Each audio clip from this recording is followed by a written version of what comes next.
Shalom, bom dia, amada. Chegamos no novo livro, livro de Êxodo. Uau, glória a Deus. Estamos aqui no novo livro para a honra e glória do Senhor. Terminamos o livro de Gênesis e chegamos aqui em Êxodo.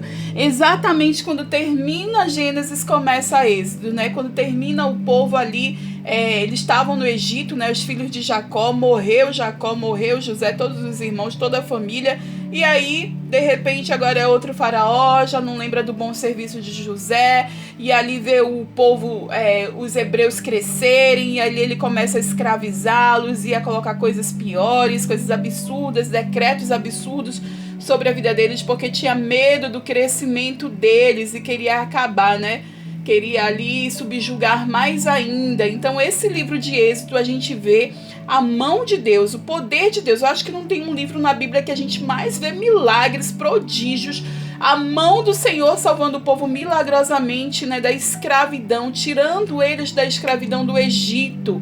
E eu quero te dizer que o Senhor também quer tirar a escravidão da sua vida, da sua mente, a escravidão do seu coração, tudo que o inimigo tem te colocado como escravo, o Senhor quer tirar da sua vida.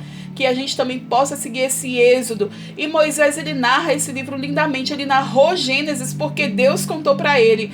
E uma parte de Êxodo também, mas outra parte a gente já vê, né, o nascimento de Moisés, como ele lidar com a situação e como ele narra tudo isso. Então eu particularmente sou apaixonada por esse livro de Êxodo. A gente vai ler aqui juntas, a gente vai aqui já para o capítulo 1, mas antes de a gente começar a leitura do capítulo 1 de Êxodo, eu peço para você, para a gente orar, né? Convidar o Espírito Santo para que a gente possa estar aqui em oração. Tô sem suporte do celular e minha mão cansa. Mas vou...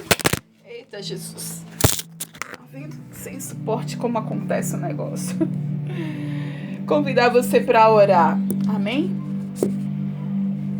Querido, amado Espírito Santo, bom dia, bom dia. Nós chamamos, Santo Espírito, queremos mais de Ti, nós precisamos de Ti. Nos guia nesse caminho, Senhor, desse livro de Êxodo, que a gente não possa ler por ler, que possamos entender verdadeiramente a Tua mensagem, que possamos entender como o Senhor faz milagres e prodígios, como o Senhor nos ama, como o Senhor cuida de nós, nos dá maná, o necessário todos os dias, que o Senhor faz tantas coisas, Senhor, tantos milagres em nossas vidas diariamente. Ensina-nos, Senhor, em nome de Jesus, que venha o Teu reino, que seja feita a Tua vontade, Deus, em nome de Jesus.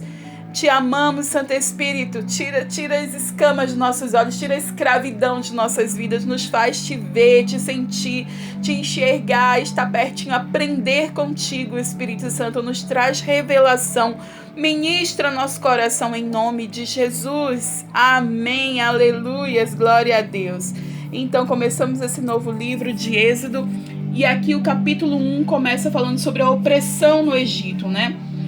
São estes, pois, os nomes dos filhos de Israel que entraram com Jacó no Egito, cada um com a sua respectiva família: Ruben, Simeão, Levi, Judá, Issacar, Zebulon e Benjamim, Dan, Naphtali, Gad e Asser. Ao todo, os descendentes de Jacó eram 70. José, porém, já estava no Egito. Ora, morreram José, todos os seus irmãos e toda aquela geração. Os israelitas, porém, eram férteis, proliferaram, tornaram-se numerosos e fortaleceram-se muito, tanto que encheram o país. E aqui o medo de Faraó, né? Porque já tinha essa bênção, né? De se proliferarem, de se multiplicarem, a bênção da multiplicação sobre os israelitas, sobre os filhos de Israel.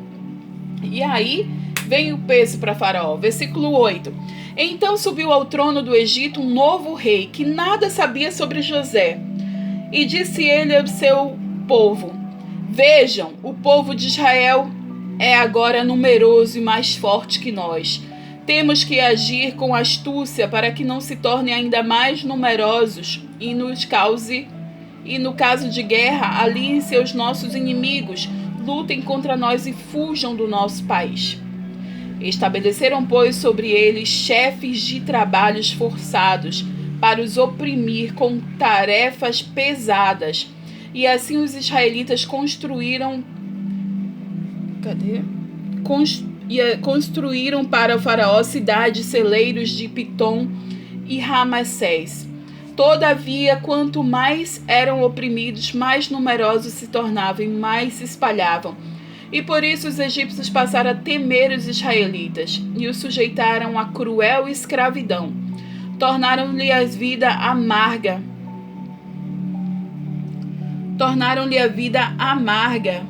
Impondo-lhes a árdua tarefa de preparar o barro e fazer tijolos, e executar todo tipo de trabalho, todo trabalho agrícola.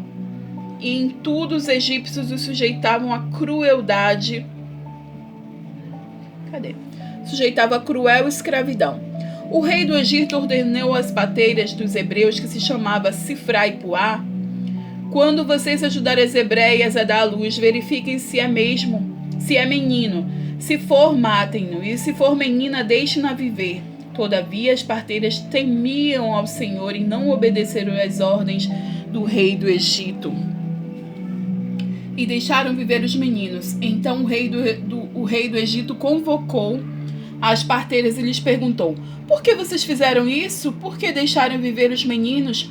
E responderam as parteiras ao faraó: as mulheres hebreias não são como as egípcias, são cheias de vigor e dão à luz antes de chegarem as parteiras. Deus foi bondoso com as parteiras e o povo ia se tornando ainda mais numeroso, cada vez mais forte. Visto que as parteiras temeram a Deus, ele concedeu-lhe que tivessem suas próprias famílias. E por isso o faraó ordenou a todo o seu povo: lancem ao Nilo todo menino recém-nascido, mas deixem viver as meninas. Bom, foi assim que a gente viu, né, que já estava na época de Moisés, quando esse decreto foi lançado. Era um decreto mais absurdo que o outro, né? E esse era para acabar com o povo judeu, com os hebreus, né? Assim, esse faraó não foi o único que quis aniquilar. Até hoje tem pessoas que entram em guerra contra Israel, né, contra o povo judeu, e o povo judeu se espalha na terra. A gente viu que Hitler matou milhões de judeus e tantas outras situações que aconteceram dessa forma. Pois é, porque temiam. E assim, sobre o povo judeu, sobre Israel, tem a bênção do Senhor, né? E aqui o Senhor tinha abençoado Abraão, Isaac, Jacó, José, toda a descendência. Então ele tinha medo, ele tinha pavor de que eles tomassem o Egito. O Egito era a grande potência mundial daquela época. Então o grande problema de Faraó era esse, né? De que eles tomassem o Egito para eles, que eles tomassem conta, né? Se aliassem aos inimigos e conquistassem a terra. E por isso ele criou tantos decretos e oprimia cada vez mais. Mas eles cresciam cada vez mais.